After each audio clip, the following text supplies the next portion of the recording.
Yeah, man, tell me, what's the style you got? Okay, first, let's do introductions. Welcome, everybody, to Beyond the Letter.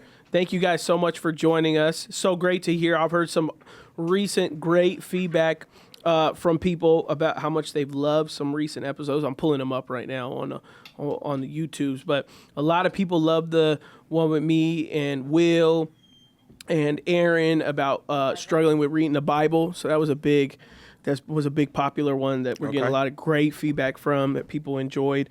Some people said it was their favorite episode to date. But also I heard a lot of great things. One of the last ones we did was What You Wear Matters. We just kind of talked about what it means to be thankful and, you know, being aware. We kind of have a conversation about that kind of once every 4 or 5 months, it feels like. But they're always kind of different. People really appreciated them. So thanks, everybody, for supporting the podcast, sharing this with people. Really appreciate it. Love hearing great feedback. I recently said this on Beyond I Do, but I was recently somewhere and I met someone from Alabama, and they said, "Hey, I'll watch your podcast. I've seen your stuff's always on my For You page, you know, and it's really cool." And he started like articulating stuff that we talk about in the podcast and stuff, and I was like, "That's cool, man. Chelsea, Mike." Andy's trying to mute me. Yeah. I went through the Starbucks drive-thru one day near my house, and a girl, she was staring at me a little long. She was like, "Do you go to Abundant Living?" I said, "Yeah." She was like, "Are you on the podcast?" I said, "Yeah, every now and then." She's like, "I recognize your voice. I don't watch it, but I recognize your voice." Pretty creepy, yeah. Yeah, that's cool. Yeah, one of my favorite memories year to date was we were 2 months into the podcast, and I shared that way back when, but we were 2 months into the podcast. I was at a grocery store. I was talking to somebody I was with, and a girl peeks over the little aisle or whatever. She said, was that with you, Phil? Yeah. Was it me and you? Yeah. She peeks over the thing, and she says, "Excuse me, are you on radio?" And I was like, something like that. And she's like, "Well, what do you mean by that?" I was like, "I do a podcast called," she goes, "Oh, it's called Beyond the Letter." I was like, "Yeah." She's like, "My friend sent it to me. I've been listening to episodes. I love it, blah, blah, blah." Wow. She's like a woman in her 50s. And I said, "Oh, man, that's awesome. Do you go to my church?" And she was like, "What church?" And I was like, "Abundant Living." No way. And then she's like, She "Why had would no I?" idea it was a church. Yeah. And then I was like, "Yeah, I'm a pastor." And she was like, "Really? You're a pastor?" It was really cool. So that was like immediately like when we launched, and I was just like, is anyone going to care? Is this even going to be a thing? Mm-hmm. Like, I knew it would be a thing for our church, but it's like, would anyone else care about it? And then they do. Month 2, someone said that, and I was like, "Oh, cool." This is it. So yep. it was like, yeah. Love it. So that was awesome. Thank you, everybody, for supporting Beyond the Letter podcast. In the house today, we got Andy on the 1s and 2s. We got Alex doing our editing and camera work today, and Alize in here. I don't even know what Alize is doing right now. She's got her phone out. She's doing. What are you doing? Time codes? Pictures. Oh, she's texting a boyfriend. We got Nancy in the room. Do you got a boyfriend, Alize? No. Oh, do you want one? Yes, actually. Oh, she does want a boyfriend. She does. We're actively looking. So guys, any potential suitors, go to that camera right there and give a wave. Just so guys, I know you didn't think today coming to work this was going to be your debut for singlehood, but look at that. She's got a Bass Pro Shop, which means she's coolio with the kids, you know. Means she's super in with the jams this year. She's wearing her Bass Pro Shop viral cap with little denim. She basically went her trucker vibes today. Total Gen Z right there, okay? So any Gen Z young men's looking for a girl wearing trucker hats, denim shirts, and some blue denim jeans, she's your girl. And then we got Nancy in the house, who is single but has had many potential suitors of late, trying to make their moves. So wow, we'll see. Nance. We'll see who's you going willing. Another date. Oh, what? Is this a new guy? Totally different guy. No, football. Guy you've been on a date before with. Yeah. Guy who hooked you up on Valentine's Day. Yeah. Came to your workplace, your place of work, which is super risky. I'll tell you that. I would never do that. And I'm saying in a good way. Very bold. On Valentine's Day, he showed up to your place of employment and dropped off a smorgasbord of goodies and treats for her on Valentine's Day. After what? Like your third date? I don't know. Second date? No, we hadn't gone. You hadn't even You hadn't gone on a yet. date yet? That was to Little- get the date. A little weird, but It's not weird. It's just very heavy-handed. Like it's Off way the too. bat, yeah. It's way too much of a fight. And me and Chelsea 100% off the bat. They had one Yeah. conversation. And me and Yeah. Chelsea has had this conversation before. I was Yeah. like, no guy should be paying more than $50 prior to even a date. Like, Oh, you know, yeah. like, I agree. no way. Like, what if it didn't work out with Nancy and this dude just spent $250 on her? One guy one time spent like $600 on you. Yeah. Before he even got a date. He never even got a date. I recently got like a crazy gift that I won't say on podcast. I'll say after though. Did he get a date? I don't know who it is. These idiots, man. Bro. This is a conversation for beyond I do, but Yeah. what Put your in name on the world? gift, please. I don't understand An it. anonymous gift again. Yeah. So why couldn't you say what it was if it's anonymous? Because it's just like protection, you know. She don't want you know, nobody to there's a rob her. lot. Yeah. So I am very intrigued at this moment. I want the podcast to answer. at least Nancy knew who brought her gifts. Yeah, you very know? nice. Very confident on his level. Yeah. He's got now, what is this, your third date? Second date? No, it's second, and he's just very like planning, intentional. He's like, Where'd you guys Great. meet? Where'd you guys meet? We met at a restaurant. Oh, He nice. came, yeah. He came up to your table? No. So yeah. Yeah, we met Say it. we We'd met be at like a salsa restaurant. dancing or something like that. We'd be like, Oh, yeah. Actually, yeah. and you know what? He sent me. He's learning Spanish too, because he's African American. But he's like, he got this app to learn Spanish. Duolingo. So This dude- That's this what's dude- up. This dude is. He's trying. He tried. I like that. sweet. I like that, Nance. He's catching vibes. Period. He's a Christian. I mean, yeah, he says he's a Christian. We got to invest. It's only second date. Okay, yeah, so we we'll gotta- give we some gotta space do some for research. investigation. Yeah. We'll leave some space for investigation. Yeah, wait, yeah. We'll investigate further. We'll do our research. We'll report to everybody in 30 days. Okay, make a promise to our Beyond the Let Letter them know community, how the second date went. and we will try to work on. Yeah, my situation. So if Yeah. it's if a guy made a move who listens to this podcast without telling her your name, you are That's the biblical weird. definition of a fool. Yeah. is what you are. That's Or weird. you're just so rich it doesn't matter, which both would make you a fool. So yeah, Or yeah. creepy. Or Yeah, creepy. yeah. Yeah. For sure, 100%. That's a Oh, creep. well, I'm so I'm invested into what the gift is. Literally, Ashley yesterday was like doing research for maybe an hour, trying to investigate to see who this person is. Yeah. Because they gave you like a code name. There's no name on the package. So how could Ashley have worked on investigating? Trying to see where it came from and all that stuff. Oh, Yeah, oh, it was shipped to you. yeah. Here. Yeah. Strange. Very strange, right? I know we gotta do This some guy, homework. but this is like your third time getting Yeah, it anonymous is. gifts. It's I a know. very strange. It's not normal. Either it's a game that I am completely unaware of, which would surprise me. Not that I have a lot of game. It's just I've been around a lot of goofy guys, and so me myself back in the day was a goofy guy. So it's like Would I've you never have done heard something of like that if you- Heck no, Intimidated Never. by somebody, like send them an anonymous gift? never. I've never been intimidated by somebody. If I was intimidated, I'm just not I talking. never would have did that. No, I'm just not talking. If I'm, No. if I'm, I think one time is fine, No. but afterwards you got to come up front and be like, "Hey, this was me." Well, it's and- also just I want the such credit. such a high bar to set as well. Yeah, I'm Which there I don't, too. I don't think he'll have the financial capacity to be able to do it. I mean, this would be the kid would have to be worth over $1 million to Yeah. be able to every time he gets you a gift, it be Yeah. unless he goes, I was just trying to get your attention. Well, you messed up then, buddy. Yeah. 'Cause It's you not showed the all proper way to cards- give me an It showed attention. all the cards on your hand. Yeah, for in sure. that way. And for him, it also doesn't let him know whether if you wanted to go on a date with him, he wouldn't know, is she going on a date with me because I gave her a gift, or is she going on a date with me because she's interested in me? Because for you could be like, hey, like, I'm gonna run this dude dry. Yeah. we gonna go 6 to months. restaurants. Yeah, We gonna go blah blah blah. And then on month 4, I'm gonna be like, I'm not interested. And he'll be like, I JK. spent all this money on you. Like, you're the fool. Yeah, I don't You know did what that. the game is, but that's happened. So it's just weird. But I did have a guy come up to me yesterday after church who was really direct, asking me out. I turned him down. He came up to me after worship night bless last him. night, and he's like, "I just got one question." I said, "What?" "Well, why are you not interested in me?" I said, "Oh, Jesus, help me." So it's either men are like anonymous and don't Or want to, too- or or too known. too known. So But just were you pray. wearing those sunglasses? No, I Because if you wasn't. were wearing those, you should have just pointed at him, pointed at your sunglasses. Because if people are listening online or through audio podcast right now, she's wearing some see-through sunglasses, like Yeah. like Tony Stark version Yes. ones, and Yes. and so like if I were you and he asked that, I would have just said, "Do you not see the type of sunglasses I'm wearing right now?" Whatever.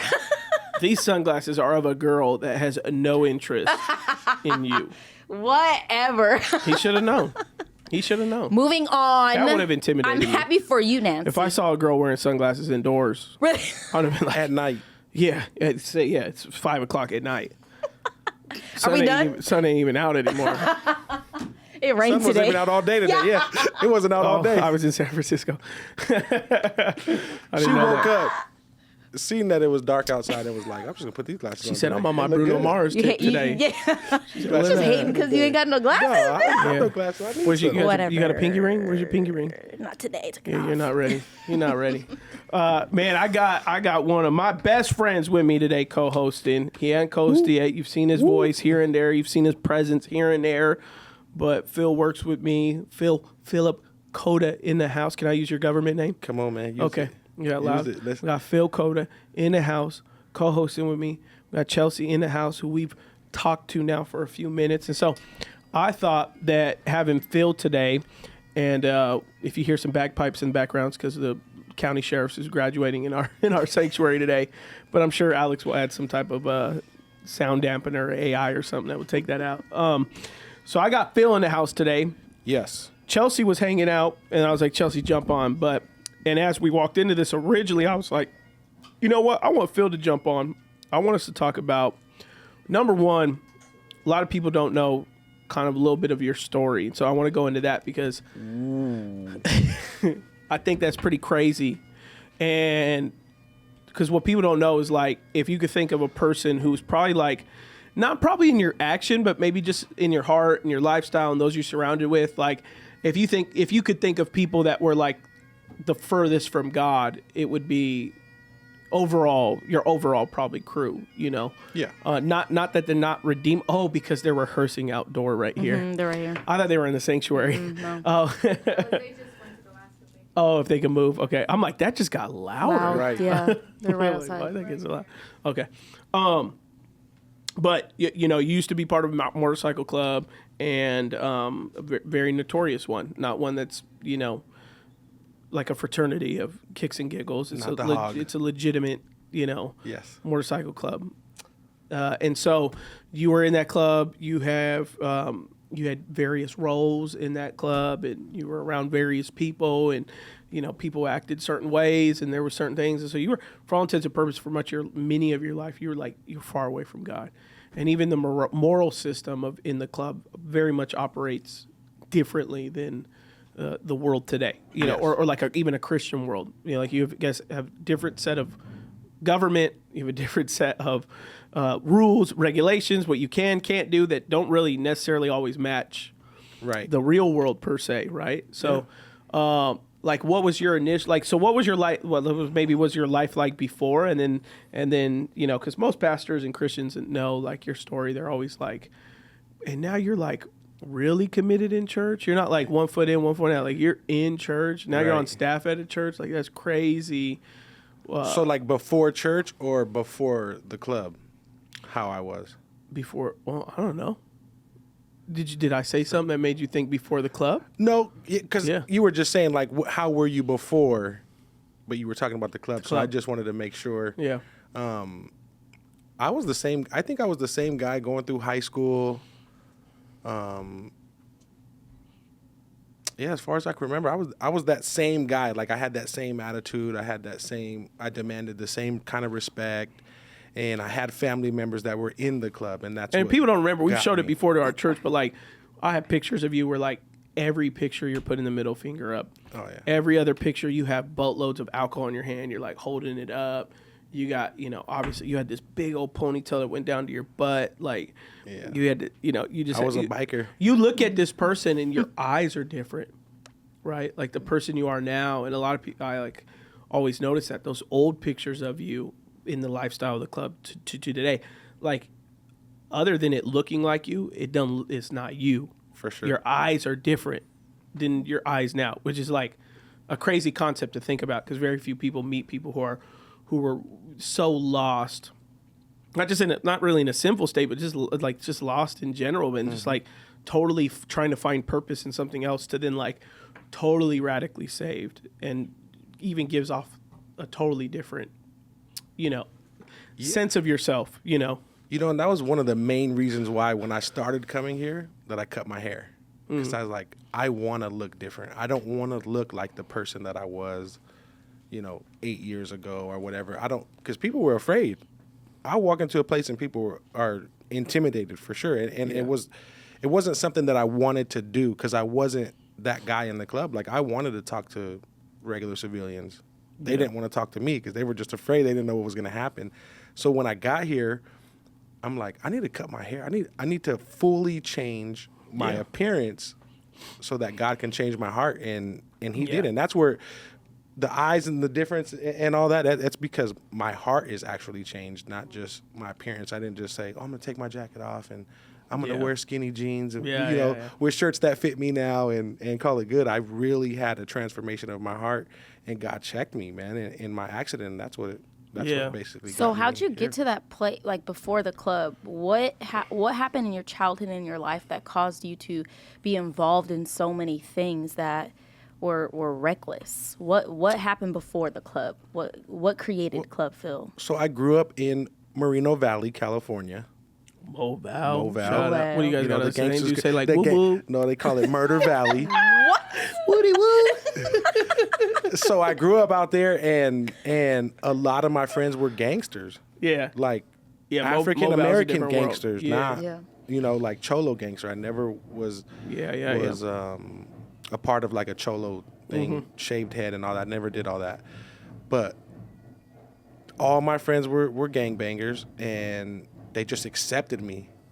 And, I see how they were with each other, whether it's right or wrong, whether we see it right or wrong. Like, they loved each other. They were going to, if you're fighting, everybody's fighting. We're all together, and I've always been attracted to that, It's like that that funny brotherhood. TikTok clip that like gangster when he's like,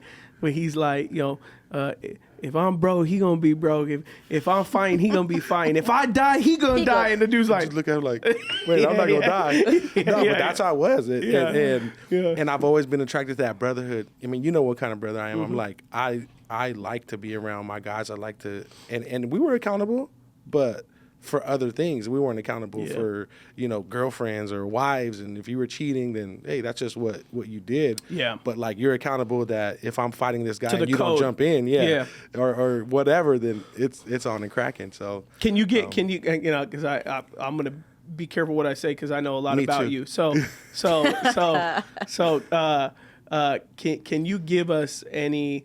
to give people an idea of like where you were at, where your heart is, can you give us any non-incriminating examples of like how quick you were to fight or to? I know a lot of your stories, so I don't want to lead you in one and then people be like, I want to hear that one. I want to, and then we be like, he can't tell that one, No. But like, is it to get? Because I think people are gonna understand in context of like, hey, this is a scenario. This is what this looked like.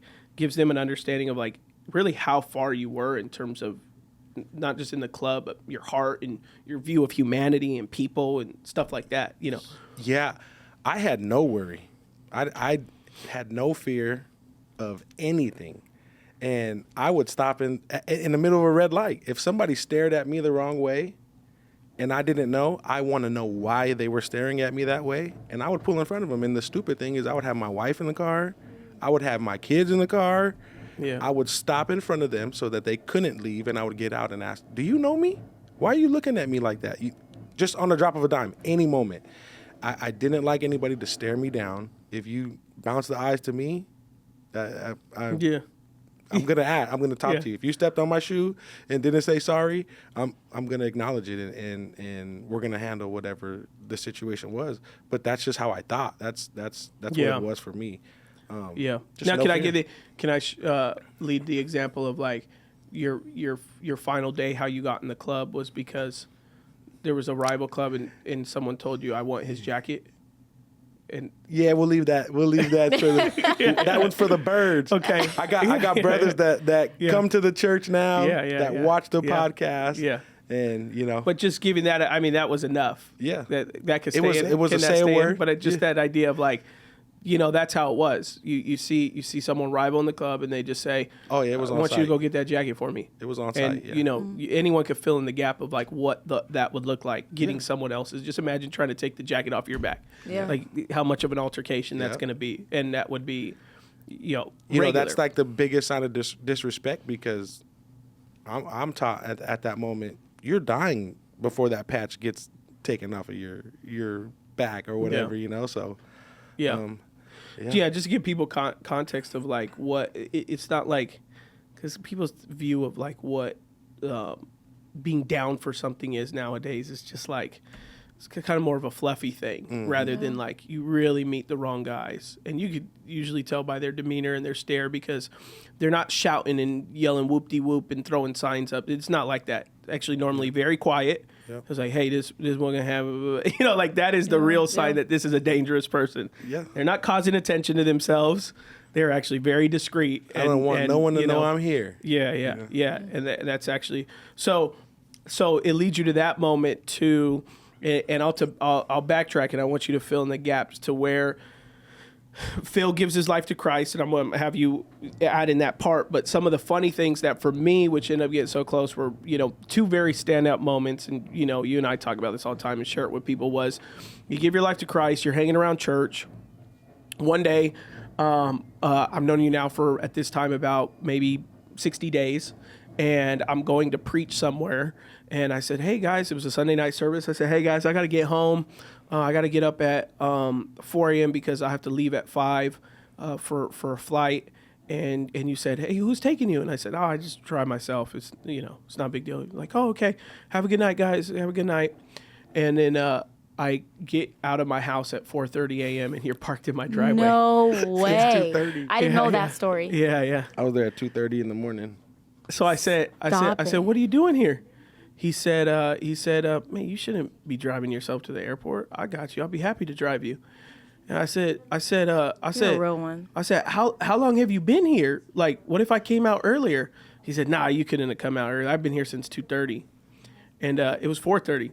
And he said, I got here early way. just in case you, and so thank you, bro. I put my stuff in his car and blah, blah, blah. And I say, hey, how do you know where I live? Yeah, that was gonna be my question. And he said, don't worry about it. I know some people. That was the first instance. And then about 3 months later, maybe 2 months later, so that's 4 months that I've known him. I'm going down to a conference, not to speak, just to attend in San Diego. And I invited about 4 guys with me. We go down to San Diego. We're at this church conference, and the church conference is almost ending the service. They're going into like a last kind of worship for the service. And I look at all the guys and say, hey, excuse me, guys, I got to go to the bathroom real quick. So I leave the church. I go out in their foyer. I go in the restroom, and it was a very small restroom. And so it had 2 stalls, no urinals. It just had 2 stalls. It was very tight. Very small restroom. And so I'm done using the restroom, and I come out of the stall, and Phil's right in front of it. And I'm like, oh, excuse me, Phil, my bad, bro. Let me, and I slide past him to go wash my hands. And then he's just kind of like, he's like, oh yeah, no problem. He like just standing there, and I go, oh bro, go ahead. No one's in that one. You could use that one if you had to go. He's like, I don't have to go to the bathroom. And I was like, if you don't have to go to the bathroom, what are you doing in here? And he's like, to look out for you. And I was like, what would you have to look out for me for? Yeah. And he's like, I mean, when you go to the restroom, you're at your weakest. Like, I'd never want someone to hurt you while I use you in the restroom, so I'm just making sure you use the restroom in privacy. I was like, bro, I'm a pastor. Who's gonna jump me while I'm in the restroom? Listen, But one of the first times that I met Pastor Adam, it's true. there was a dude talking to him, and I was with the guy that invited me, and this dude was telling him he's gonna follow him home, and he's this fake preacher, and he's this, and Pastor Adam said, if you follow me home, I'll fold you, and that's what originally I was like, oh. You get down like that. This is the I can church defend this for me. dude. All right, bet. But then I said, we could instantly say realized, folded Yeah, we. I instantly said. realized that there was people that didn't like him, and I liked him. And my friend that invited me was really good friends with him. So Yeah. I'm like, well, this is my guy now. Like, this is. Well, this and it is feels the like, guy. does that happen often? And I'm like, I mean, it happens not often, but regularly. Definitely, someone weird does something, threaten, blah blah. But Pastor Diego would always have security. Yeah, And that's why I asked him, man, who's with you when you're doing this? I said, I'm a nobody, bro. There ain't nobody with me, bro. And I just took note. I'm like, Yeah. all right. What made you be this. like, I am, because you still to this day are that man of him. So what made you say, I'm defending like this guy and I got his back, like for real? So- that night, like that first night when you showed up at his house to take him to the airport. That's just who I am. That's what I was in the club. Like I was the same guy.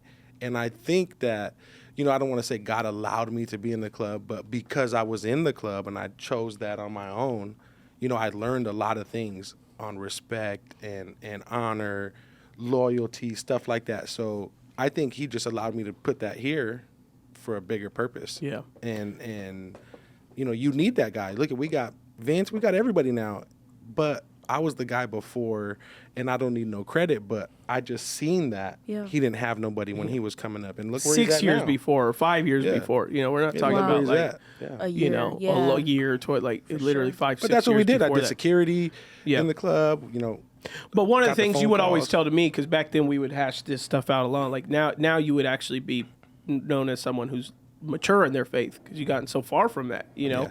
But in those early days, you and I would dialogue a lot about what discipleship looks like, salvation looks like, what a responsible believer looks like, what does it mean to walk away from your sin, and all these other type of things like Yes. that. And one of your prominent things back then that would always compare is you would say, God has saved me. Everything that I do in God's kingdom has.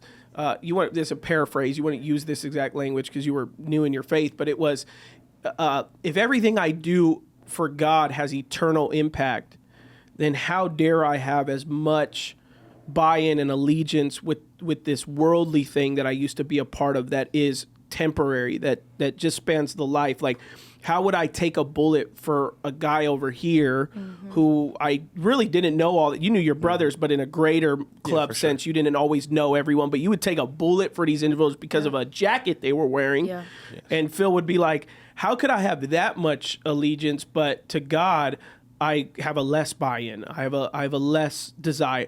And so that was one of the things Phil, because people would always ask Phil, like, why do you come to every service at church?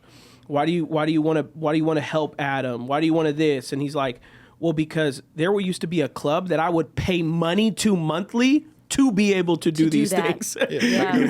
And I do it for free, Yeah. And so his even understanding of like tithing was like, yeah, sure. When I was in the club, I paid You were dues. paying money. Like Yeah. I paid money. Why would I Yeah. not be in my church and get to do all these incredible stuff for the kingdom of God in a volunteer sense? Because he only joined staff during COVID. In a volunteer sense, he served more than most employees worked, Yeah. for his first 5 years of his faith. Phil legitimately served 40 hours a week because he was on disability. And so you can go into that part on why you're on disability, which led you to your Yeah, first I like this encounter part of with story. God. Yeah, so I got in a really bad motorcycle accident. Yeah. I made a statement that I shouldn't have to someone, and God checked my heart. He checked my whole being.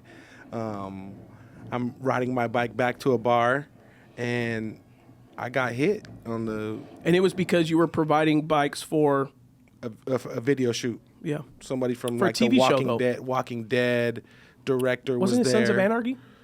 No, it was The Walking Dead. Oh, it was Walking Walking Dead. Dead. Walking Dead. They wanted Some motorcycles. motorcycles in the background of a shoot that they were doing, and I was You guys provided your bikes. intoxicated Okay. at the time, and I never really ride my bike when I was drinking, but I did this time, and it was the last time because I got hit. And By a car or I truck? got hit by a car. Yeah. And I almost lost my foot. And I had a Class A driver's license at the time where I was working. I could have got a DUI. I could have got a bunch of Yeah. other things. I could have got a bunch of other injuries, head Yeah. injury, anything. Death. It was literally Yeah. my ankle, and that was it. And I hopped over to the side, and there was a guy that I worked with at the same red light, and he got out and he noticed me, and he was in the academy to be a cop. So when the cops got there, they instantly knew him. He knew the cop that first came to talk to me, and the first thing the cop asked me, "Have you been drinking?" And my friend that was there says, no, man, he just had a baby 3 months ago. I literally just had Anaya 3 months prior to that, or 4 months prior to that, or whatever. And he goes, okay. And he just took his word for it. Like, that was it. Wow. So, you know, I look back at it and I'm like, you know, God was there every step to help me not go to prison. Yeah. You know, Enough grace to get you through with enough discipline to make sure You don't go you back. don't go back. Yeah. I got that limp. I got the Yeah. limp. Yeah. So I never Yeah. forget, Yeah. you know. And the limp will go away. He'll heal me of that. But yeah, I got discipline. And So from then- that moment, yeah. I'm in the hospital, you know, my wife is mad, you know, my parents are mad at me, but they're kind of okay. That's what happens, you know. My Yeah. parents are out of town. I go through a long period of just trying to recover, trying to get back to work, trying to do what I can do to get back to the club.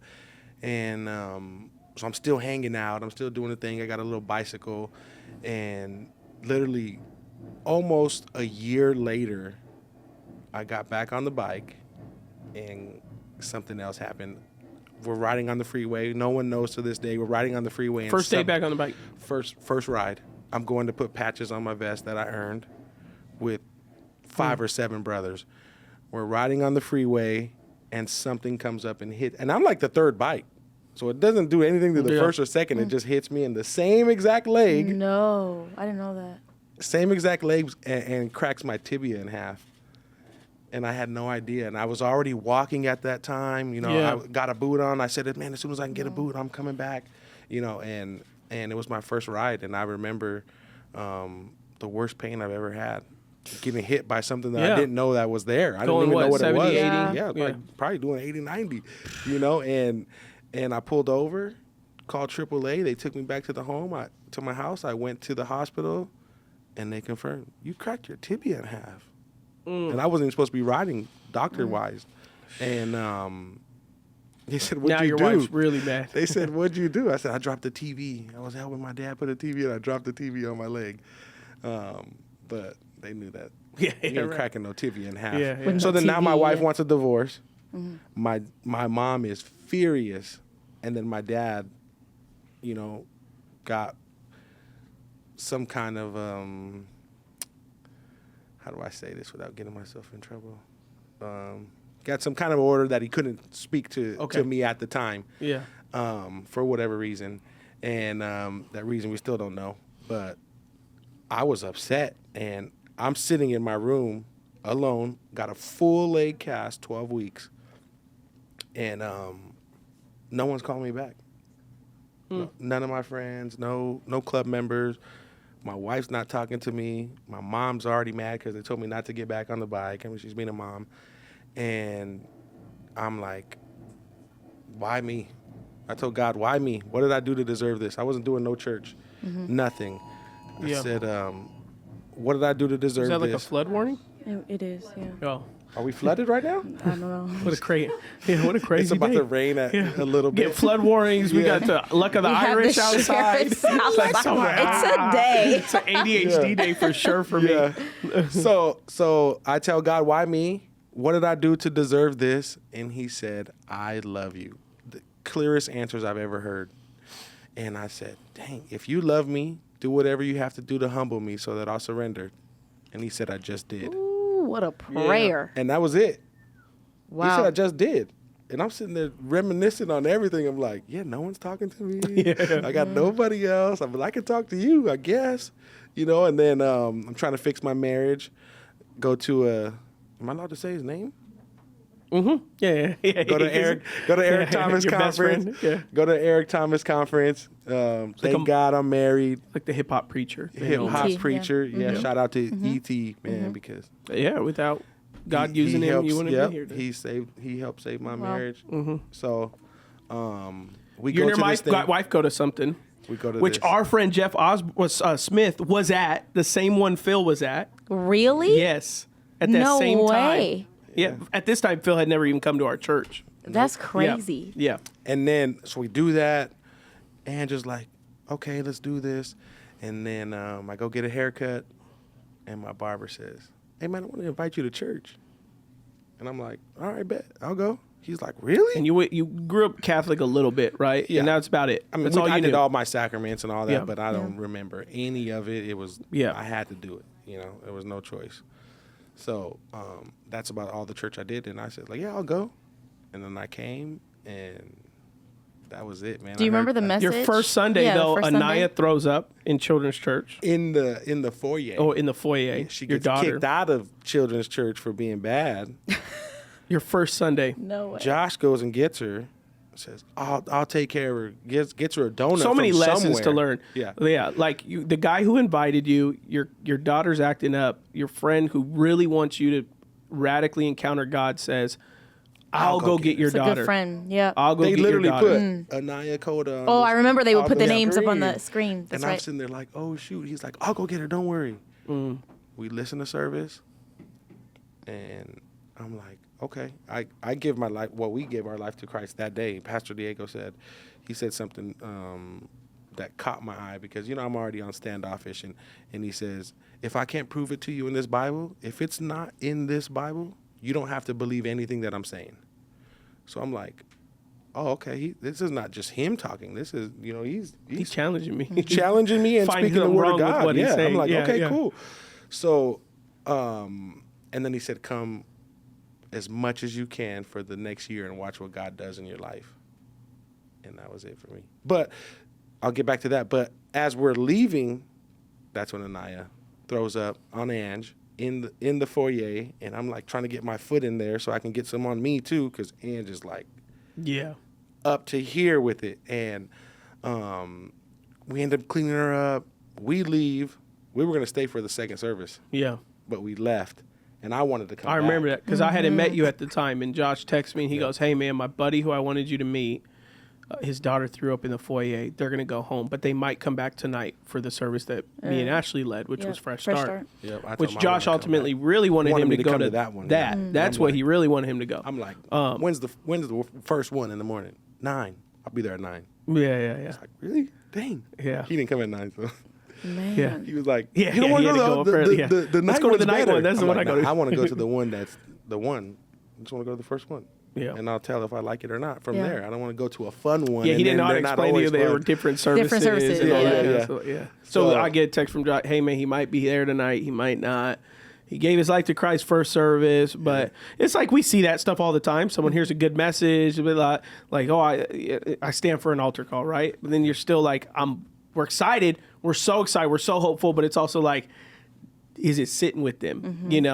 It's one thing for someone to go to church 20 times and then finally stand for the altar calls because they've been really thinking about it. The first time you think, oh man, I'm so excited, but I don't want this to be an emotional decision they made right now. I want them to follow through with this Yeah, process. we can't tell until months later. Yeah, if it yeah. really- So it was one of those things like we're excited, but we'll see because this guy's come from the world. So it's like, Yeah. we'll see, At the Eric Thomas conference, that's all they talked about. And there was people amening in there and stuff. And I knew none of that because I didn't do church. I didn't know. But he just said Christianity was, you got to have a system. And that was our system. I still hold my wife's hand after, 40 years of marriage. We still kiss. We still laugh. And, I'm like, I want all that. We do that at church. And then the next week I get invited to church. And I'm like, maybe it's the same thing. Yeah, I'll people go. are amening and they Yeah. realize so it wasn't too foreign at that point. Then when we came to the church, then it was all the same thing. And I'm like, oh, okay. All right, this is what he was talking about. So I knew, I'm doing this, however long. And I go all in, Yeah. I go all in everything I do, 100% all the way in. That way, if it doesn't work, I can say, man, I could have did better. Like, no, I gave my all. I gave 100%. everything that I can do, and it didn't work. So that means it's not going to work for me. And that's why I did that. So you go to the night service. Yes, we went and got a babysitter. I told Ange, me and you are just coming by ourselves. No distractions. Yep. And we came, and it was our good old buddy, Jabin Chavez. Jabin was Jabin Jabin was that Chavez. night. Yeah. Love Jabin. Yeah. One of my heroes. Yeah. Me Jabin. too. He was for you. It was her Yeah. first time. So, and Yeah. it was awesome. Yeah. And I'm like, oh, this is what you were talking about, to come to the night one. We played different know? music and all Yeah. that It's kind of different stuff. vibe. It's a regular Yeah. Sunday for us now, Yeah. but back then it was Sunday mornings and Sunday nights were vastly different. Yeah. Yeah. Yeah, man, and I just jumped on. Yeah. Come as much as you can for the next year and watch what God does in your life. And I said, Yeah. okay. Yeah. Man, when are they open? I got to come every single time. Yeah. Wednesday, Friday night prayer, Saturday night service, Sunday both services, Tuesday leadership. I need to get into class. Yeah. Man, it's already started. Yeah. I mean, you're not going to get the certificate. I don't need Yeah. a certificate. I just need to be around. Yeah. So. And back then you had gathered some of my safety concerns, but which made my wife and others always very concerned about my safety. And so for the first couple weeks, because our friend Josh at that time, we were very close. And so, he was welcome to kind of come in and hang out in between service with me and talk. And because I wasn't preaching those weekends. So I just, I'd be putting on service, stuff like that. And so Josh started bringing Phil up with him because Josh really wanted me to consider discipling Phil in his faith because he knew how much of the world Phil was in, and it felt like, hey man, I really think you would do a good job at helping Phil embrace his faith. And so I was, but Phil had just come out of really who he was in the world, and he was like a very intimidating figure. He wasn't as warm as he is now. He was always nice, but definitely not as warm. And that also would have been because to him, church would have been foreign too. So he Yes. also would have been like more of a fly on the wall, piecing things together, which didn't help his perception of him being a little bit more stoic. And I would see glimpses in the foyer of this like jovial, kind person, but like my family didn't. They saw the more so a little more quiet side and him just filling things out. And so I remember Phil's third week to church, or maybe fourth week to church. Nathan and Ashley sat me down and they said, hey, we think you need to have a talk with Josh, and we don't think we want Phil coming up here right now because we're scared of we're worried about our safety. We know his testimony but we know your safety concerns and just, can you talk to Josh and just ask him to ask Phil we'll see him in service. And but they were scared. Yeah. It wasn't like they were judgmental. Yeah. Because They didn't really know him. Yeah, but they were scared of their safety, knowing Phil's story and blah blah blah. And I just remember, I said, I've seen a different side to him that you guys haven't. If this is something you guys really decide, I respect it. But I really feel like God is doing something in his life, and I feel like we have a part to play with it. And so I'm going to respectfully tell you guys to shut up. Mind you, I never wanted to be No. It was uncomfortable Phil for would me be like, too. no, I'll sit outside. I'll sit Sure. I outside. told him, I'm I'm like, sure. bro, I'm not going up there. Because it's like my What dad do you resting mean? in between service, Yeah. and we're bringing I don't know we're anybody. bringing our kids up just Yeah. so like my dad could see his grandkids and stuff like that. And so Josh would come in and grab a cup of coffee with us, and we'll chit chat a little bit. And other staff comes in and chit chat, and so we're just talking the next service. And hey, how'd you think first service went? And so here's Josh coming. He bring his boy up, and it's like Phil's not saying much, and it's like, but his history. And so then you're like, is this dude gonna like? You gonna do something You want some crazy? bacon, bro? Like I'm yeah, like, yeah, No. yeah. Bro, they got bacon right there. You want some eggs? Yeah, I'm good, bro. I don't need nothing. yeah, Yeah. I'm just as nervous. And so Nathan and Ashley are like worried, and I was just like, no, I think he's genuine. I think we had, and you got to put in the hindsight of like what we talked about. I had people threaten me. I had people tell me to call home. I told people that they would rush me on stage.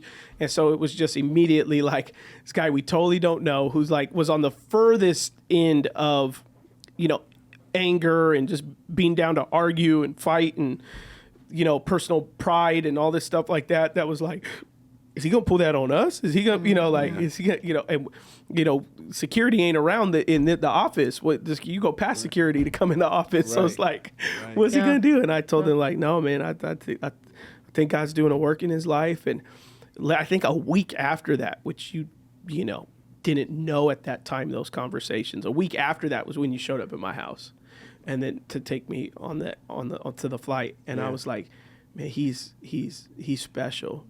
And then like some consistent other things that then Nathan and Ashley were like, no, him and his wife are incredible and they're the real deal and all these things like that. But it was like, because who you are now, because guys meet you now, they're like, man, Phil's the nicest, blah, blah, blah. And it's like, if you see his pictures, you knew him right when he got saved. That is not the guy that you saw. You were actually very scared. Right. You know, God has done a work. It's like Saul to Paul. Like God did a work in his life. He's not the same guy. There's been a few times we were standing there and people would be trying to tell you something or talk about your dad or something and be like, is he with you?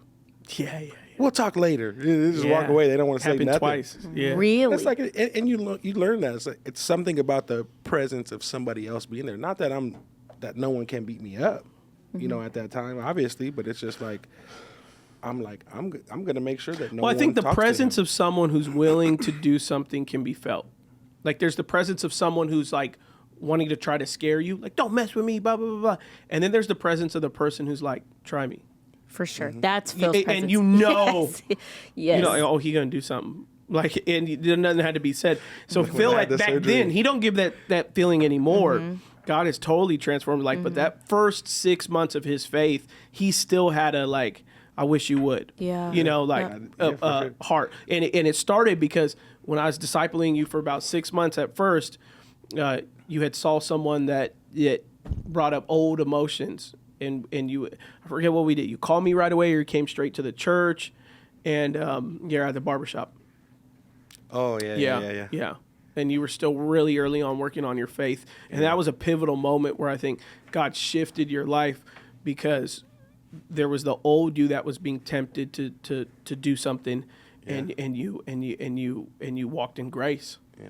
And that was God's actual like, are you all talk or are you really about this? Yeah, he's are checked you me really twice, about, you know. on that moment, and then I worked with a guy that was Part of the rival to what I used to be. And I'm like, really? And I want to go tell him something. I want to go walk up to him and tell him, hey, you're in the presence of this, but I'm going to church at the same time. And God just says, I thought you were over that. Mm-hmm. And I'm like, I am. And I didn't say nothing. That guy never knew. He never knew. And I worked But I with think him. it's important, like in that season, it's like those situations, like you call me, it wasn't like in the moment you would let it go, but then coming after is like he would mess with you. And so then you would call me or you call one of the other guys, Life Church, like, hey, I want to beat this dude up. I wanted to beat this guy up. Maybe like, I want to go back or whatever, I want to go find him. And we'd be like, bro, let's talk about it. Let's talk. Yeah. Man, what do we call it? Walking grace. One person you wanted to mess with ended up being a believer. And so you actually had to, like Jesus teaches us, like, who's my mother, who's my brother, those that are about my message in the kingdom. And it's like the moment you found out this guy was in the kingdom, you actually had to, someone who was villainized in your eyes actually had to become a brother. And you had to convince yourself out of your flesh that this guy's actually a brother in Christ. I shook his hand too. Yeah. So I saw last night, I was just thinking about you last night. This is crazy to me because it truly is Saul and Paul. Last night we had a worship night here at Abundant Living, and we were encouraged to like lay everything down, like get on your knee and bow and just give it to God. And so I'm bowing on the floor, and I look up to my right, and Pastor Diego is on the stage bowing, and then Phil is right behind him, bowing on his knees, still protecting Pastor, but in this moment where he is on his knees bowing, like how. It's true conversion, but I want to know, like, throughout the years, what have been those things that have helped you truly, like, you're really about God. It's all over you. It's like if people were to meet you today, they would never think that you have the testimony. It's almost hard to fathom and see you in that lifestyle. So what have been the things that have kept you so rooted in God with having that past? The main thing I 100% can say Pastor Adam and Pastor Heron. Because, those were the guys that were like my team when I first started. So they helped me through all of my struggles. I haven't been perfect since I've been in the church, and I've fell a couple times, and we've talked about it at the nights or whatever. But the love the discipline and the love at the same time that they gave, that's what I need. That's what men need. You know, we need to be able to be like, here's my stuff. And another brother to be like, hey man, it's okay. I'm going to walk on the side of you and we're going to do this. So the fact that they were so consistent with me, especially Pastor Adam, I was the closest to him, but Pastor Heron too. Pastor Heron is my dog. Like, I love Pastor Heron Keeps too. it a buck. 100. We cut from the same cloth, you know? Yeah. So it's like, just the fact that they hold me accountable the whole entire time and they keep me on my toes. I think that's what helped me get through where I'm at. I'm the person that I am because of God, and, you know, he's changed my heart, and, you know, reading my word, I'm finding different things about myself and, you know, how I can help others. I always look, how can I help the other guy out? I don't really necessarily need to help me out because God has me. And I know that because of everything that I've been through. So it's like, how can I share that same love that Pastor Adam and Pastor Heron showed me? How can I show that to somebody else? And right now, God's doing it through Jacob and my other friend Mario. They're younger than me, but they don't have dads in their life. So I'm what they were to me, I'm that to these guys now. Yep. And they love it, and they come to the church, and, you know, Yeah.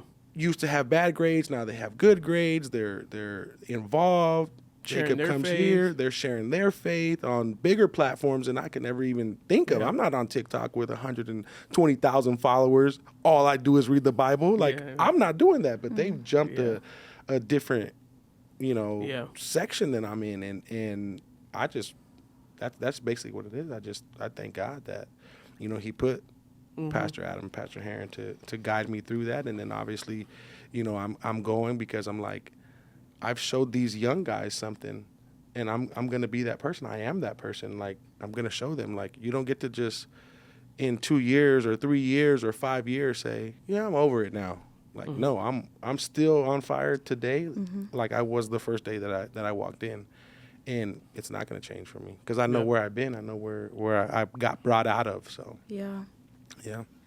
I love that. So- You're so fascinating to me. You really are.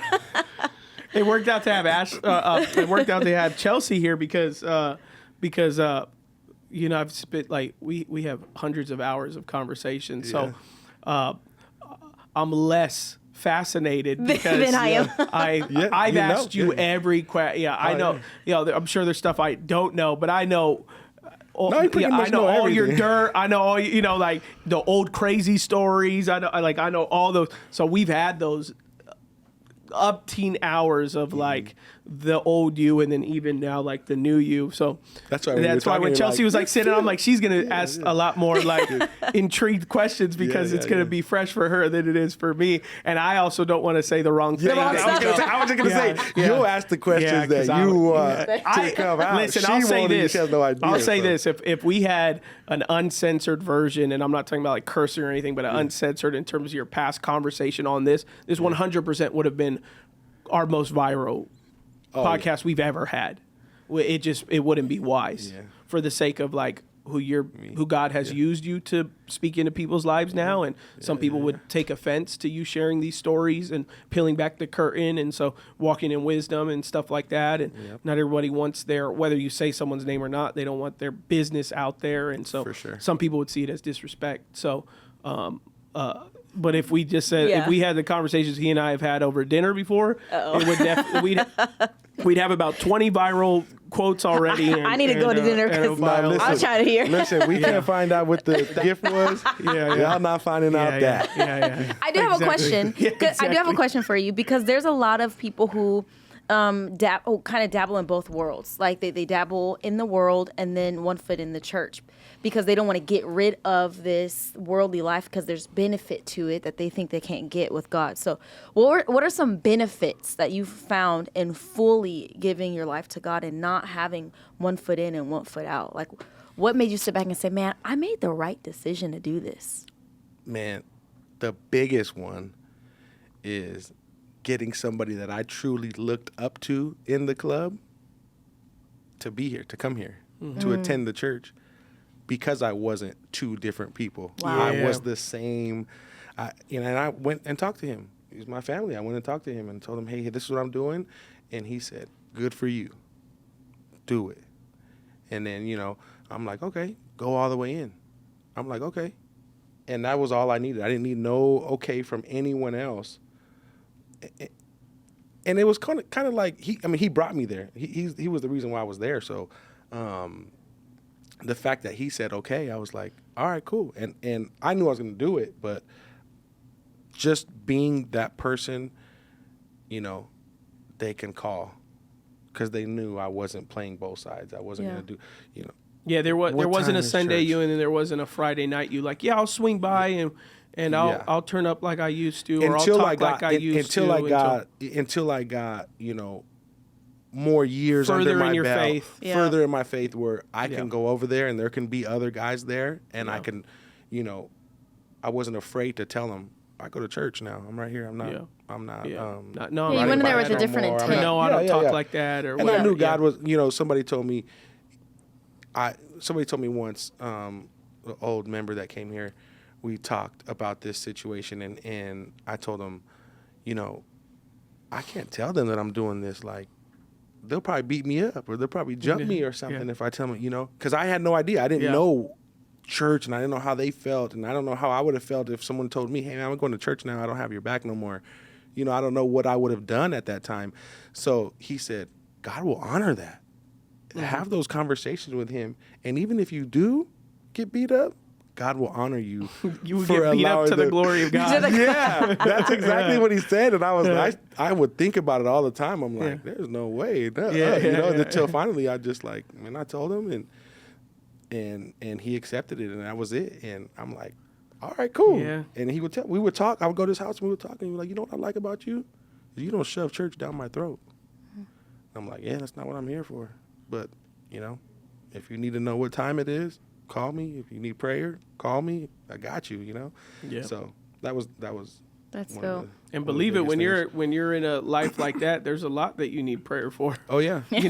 So actually prayer is a great front door. Yes, that the amount of doors God has opened for Phil, him being a solid believer who actually has put in the work now to spend time with God, so he can actually, Phil can pray now too. So people want him to pray because he prays good because he's gotten work with it. And so it's that idea that people lose people die, people get sick, marriages, guys that are in the club, they got jacked up marriages sometimes, and they're like, yo, Phil, I'll tell you one story, a recent story, not too recent, but one of the brothers that started with us, well, he was a longtime brother, like he's older than us, but he joined our chapter when we started, and he was getting ready to pass away, and they called me and said, can you call him and just pray with him? And I'm like, yeah, but he doesn't do church like that.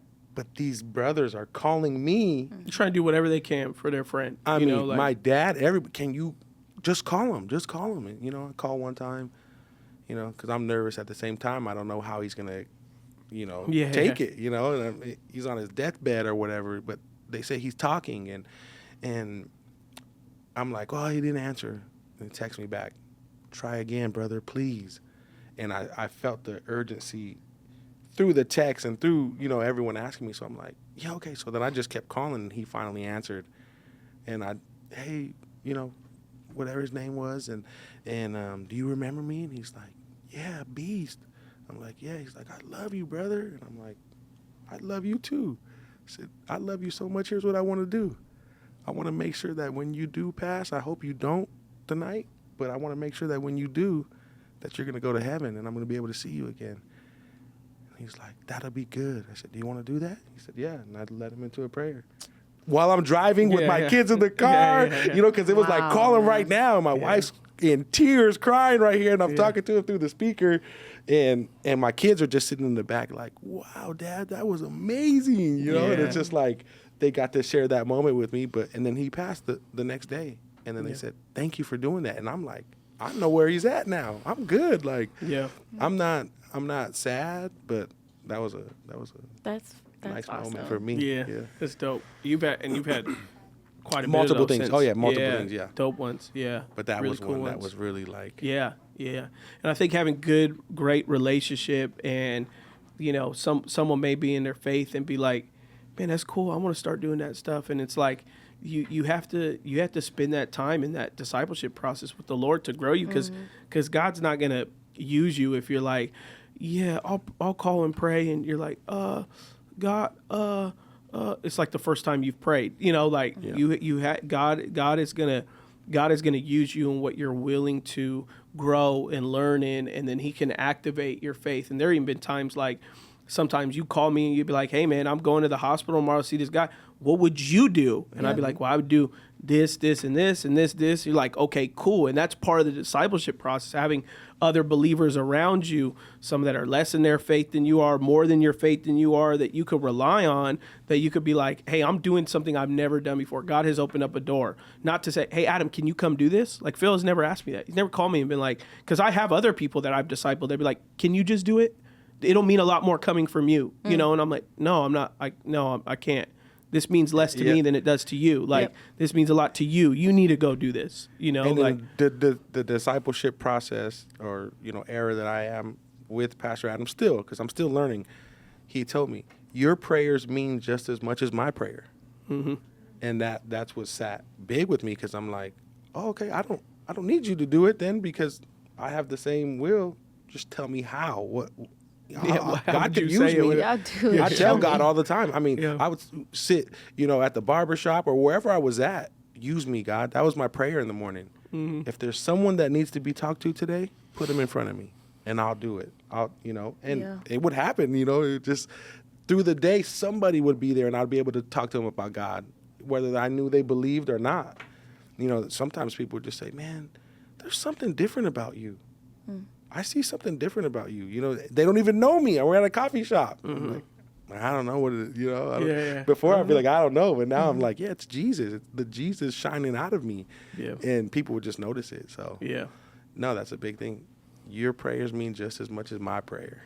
Yeah, I think it's just a misconception that it's the pastor's job or people who are most knowledgeable to go and be the hands and feet of God in our community. And we have, if you call yourself Christian, you got that same power. Yeah. And so that's awesome. Or That's like saved the like a lot longest of or whatever. Catholics are like, oh, you know, you gotta go Yeah. to the It has to priest. be the priest. It has to be the pastor. main It has one. to be- It has to, yeah. you know. So it's like this. Yeah. And I'm like, no, I can pray for you right now. Let's Yeah, go. you Father, go in the ahead, name do of that. Jesus. Yeah. I was just listening to, going back a little bit, a podcast, the guy that wrote 48 Laws of Power. I haven't read the book, but he was being interviewed, and he said all of us have like a bad side of us. Innately, we're a little bit selfish. Innately, we're a little bit narcissistic, where there's just a bad side of us that we don't really want to showcase. But we can always use those bad qualities that are innately in us, fleshly, and use them for our good. And so he says, when you walk into the room, you're like, yeah, I'm that guy. You can use that same power for good. Like, no, I'm that guy that's going to make change in the room. So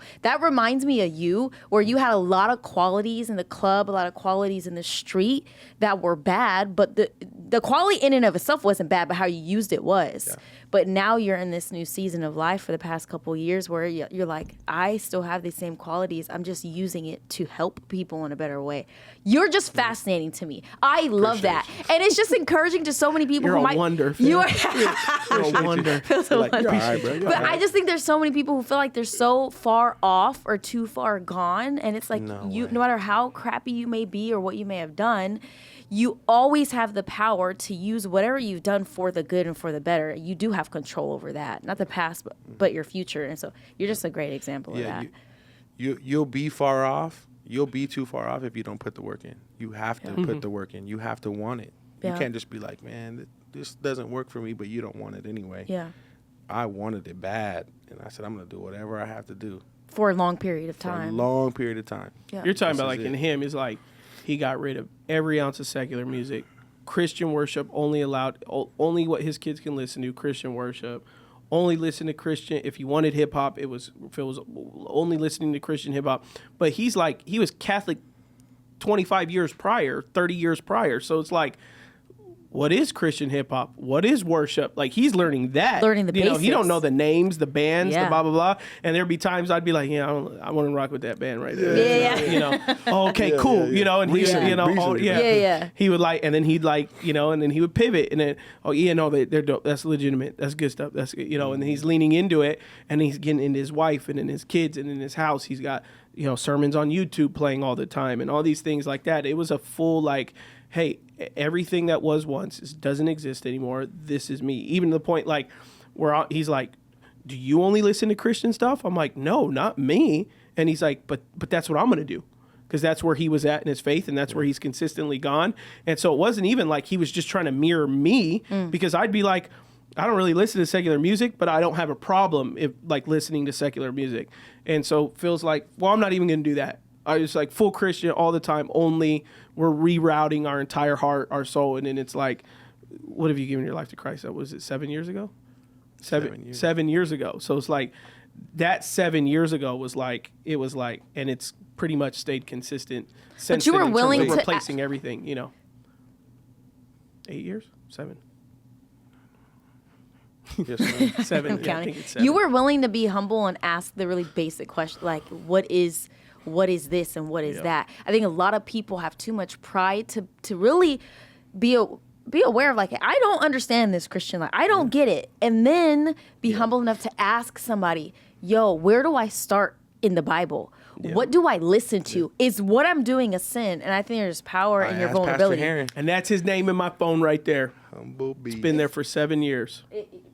Press okay. I don't say it says counter invitation. Humble beast. See? Not just in your phone. 100%.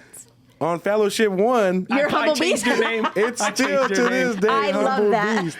Phil went and became a member, and he was like, "Oh, they put my name," and I went into our backend system changed it as Humble his Beast? name to Humble Beast. It Yeah, is. If I check my kids in, it says Humble Beast. because he said, my thing. I one day I was like, "What was your street name?" He said, "It was Beast." I said, "You're Humble Beast now. Yeah. You Humble Beast." Obsessed. For Love sure. it. Yeah. Obsessed. That was his name. No, ever but since. Pastor Heron told me, when I was asking those questions, he goes, I don't care if you read the Bible for 5 minutes a day. Just do it every day. It doesn't matter how long you do it. It's about the consistency of the many days that you do it. So if you read it for 5 minutes, cool, 5 minutes. But do it every single day Yeah, don't for do 5 30 minutes, and minutes you'll once build every it. 9 days. Yeah, he's like, Yeah. 5 minutes a day is better than 3 hours one day a week. Yeah. Mhm. And I was like, okay, cool. I read my Bible every day.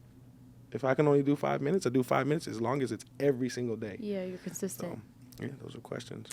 Humble beast. That's dope. Any final thoughts? No, Humble it's Beast. My Man, boy. I'm just You need a happy to Humble be Beast on shirt. here, man. I'm happy. What an I don't want honor. to go viral. I don't want to go He's viral. I don't think I'm like you. You I don't wouldn't- want to no, go viral. You ain't saying I don't nothing. think you're gonna go viral, No, bro. yeah. You didn't let me say it. Yeah, I had no plans to talk about it. Yeah. Because I wouldn't do that. I was thinking but, about it for a long time, and I'm like, nah, we're not gonna. You know, you be too much. I want to talk about it. keep it humble. That's so bad. Nah, I had a blast. That's all for only when I have my pastor friends in town and I have Phil hang out with us. And They're like, I'd "You say, did what?" Phil, tell them all the stories. Now's your time, Phil. Tell them. Because then you juxtaposition The to first couple times, and now I he told like him, serves. first couple times I was like, bro, I don't don't know want if I them to wanna-" He was judge me. No, I'm like, bro. But it's you're gonna make their fascinating. day, No, bro. it's fascinating. They're gonna Yeah. go back Well, to not their just churches and be fascinating, like, it inspires us as Inspi- pastors to be like, what, like it's and there's many people who exhibit that who come to church and stuff, but it does, when you see someone that was in our societal norm was that far, quote unquote, far out, far gone, whatever you want to call it, and then it's like not just like attending church. This person has engaged the discipleship process to follow Jesus. Yeah. Like that inspires my pastor friends. Because when they get an idea of who Phil was in the past and be like, he was this guy, and then he's the guy you met now for the past 2 days. It gives you hope for those you're guys that you have. You're like, Yeah, that are far off. because if I never told them what Phil did in the past, Phil just on his own in his relationship with the Lord and in his standards stands out to my friends when they come or guests that we have. They're like, that guy that serves with you, Phil, he was kind, he was this, he was this, he was this. And then I go, oh, you don't know his story? And then they go like, no, I don't know his story. I go, oh, and I'll tell, and it'll be That's like they've known him for the 2 days segue. already, and then their mouth is just like, because they're thinking, oh, this was a guy who was raised in church. Grew up in church. It's the only answer. Yeah. It's the only answer. Yeah. No, the guy didn't the guy didn't step into a church until he was 28, 29, you know, like whatever that was. Yeah, that's super inspiring. Yeah, Pastor Adam would tell me, man, my pastor friend from so-and-so called and said, man, I need to find a fill. Yeah. They would all Wow. tell, I need to find a And fill. then I tell him, man, and then I tell him, go in the alleys, Yeah, go in the right. streets, go to the nearest bar. He's somewhere over there. Love it. Not like I went there, but that's just Yeah. where the Lord sent him from. That's where I came from. Yeah. Shout out to We love you, Andy. Andy in the house. All right, everybody. Thanks for joining us. Hopefully you enjoyed this episode. And sorry we couldn't get into the meaty stuff, but just use your imagination. If Chelsea would have said the gift, then I would have. Goodbye. opened Love you It would've opened it guys. up, Yeah. But there were secrets. So No, I'm I like, know. all right, It cool, then I started gotta with keep secrets and it Yeah. ended And it with was secrets. It's like marriages, like we just talked about on, you know, Beyond I Do. you Speaking start of off with marriages, secrets, and then there's, you know, Your start off with wife is secrets in your waiting marriage. at home. She made your. She's a home-cooked liar. It is meal. not made. That thing's not going to be made till like 7 p.m. I'm No, she weak. said she started. Did she? Oh, Nancy texted me. Your wife started dinner. Okay, it's a late day today, so I'm going home. Yeah, Period. let's go. Good night. Love you Ashley guys. cooked once every 90 days. Don't. and so- no, I'm just playing. take it when you can have it. Take it when you get it. Take it when you get it. Peace out.